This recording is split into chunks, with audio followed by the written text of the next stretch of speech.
Hey friends, in this video I'm going to show you how to iron a piece of iron-on interfacing onto the back of your cross-stitch project. I tend to do this for most projects now, just depending on what the project is, how I'm finishing, but most of them do tend to just need a bit of interfacing on the back. It can just help keep those stitches in place and just cover your back up nicely. So I have a towel down on my ironing board and I have just quickly ironed my piece already. I'm not great at getting the creases out like Ida, but I don't mind because this is being stretched a little bit when it's finishing off, so it doesn't really matter too much.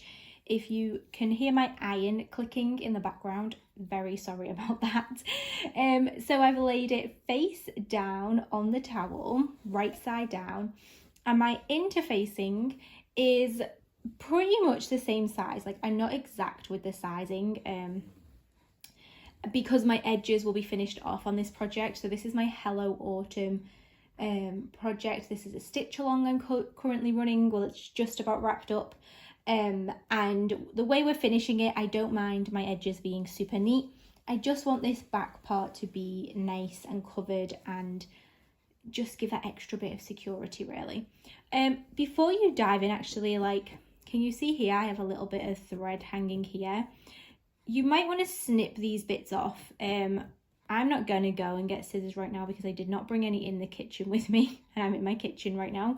In fact, you know what, I do have some left-handed ones. My kids' scissors, let's just use these. Not the best example of how to cut your thread off.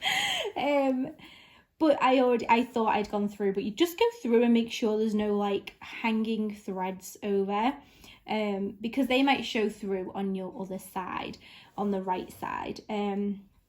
So that's what I first recommend doing. I just have like one tiny bit more there that I missed. Kids' wonderful left-handed scissors. I am not left-handed, they both are. So next, I found another one. I'm doing very well here, but there we go. I like showing you that I'm not perfect either. No one's perfect, no one gets it right every time. So with your iron-on interfacing, you should have like a shiny side, or this brand that I have is like bumpy on one side and then like a softer side. This is, I can never pronounce it, but it begins with a V. I will link it below where I get it from. I also use Hemline interfacing as well sometimes. This one just seems a little sturdier. This is a medium weight. You can use heavy weight on Aida as well. Aida is quite a heavy fabric. I tend to just go for medium weight though and just buy that in bulk because it's good for even weave, linen, everything really. So just lay it on top of your Aida, and then you're going to grab your iron. Now, I tend to start on like a lower setting and then work my way up because different like brands and everything will react different to different heat settings. And what I do is I just kind of test over here first. And the main thing you don't want to do is like drag your iron back and forth like you would when you're usually iron clothes. You press it down. So I'm just going to press here. So I have this on a linen setting right now, and that, so I'm just checking. Let me pull it down a bit so you can see.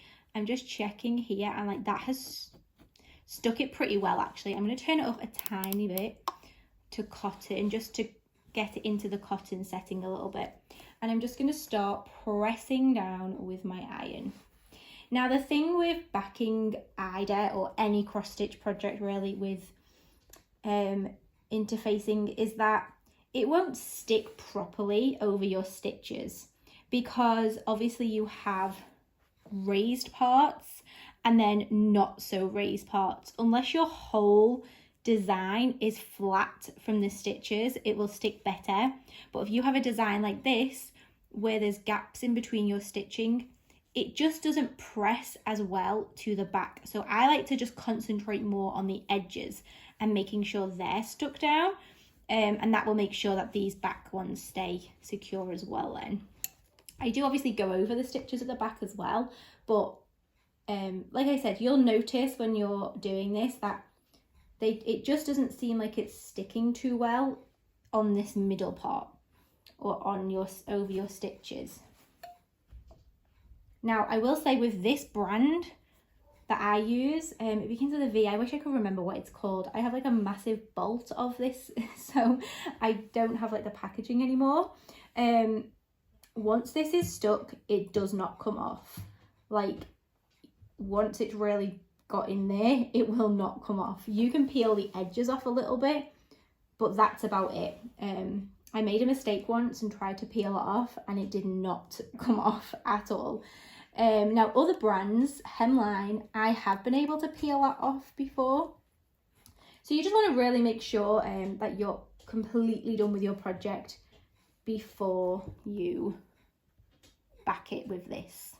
So as you can see, I'm just literally pressing. I'm sorry if the camera's wobbling. And now my rabbit is having a drink of water. She was asleep. She lives in the kitchen. Usually I'm in my office, but my ironing board does not go up in there with all my other stuff. So that is how you back it, and then just wait for it to dry. And you can see how it's stuck to the towel here where I was over a little bit. That might happen as well if you're over.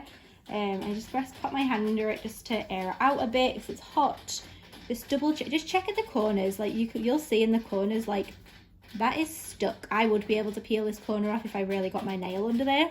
I just give it a little rub and it's definitely stuck down. And again, I'm not too bothered about the middle. I just want to make sure the edges are nice and secure.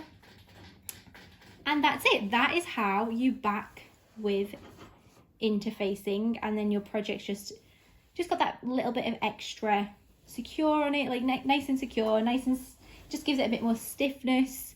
And you see how like you can see less holes through it now, like the light doesn't shine through quite as much. So it's just handy to back sometimes. So that's how you do it, and I hope that helped you. And if you want to grab this pattern, it should be on Etsy in the next couple of days. If you have any questions about the video, just let me know in the comments below.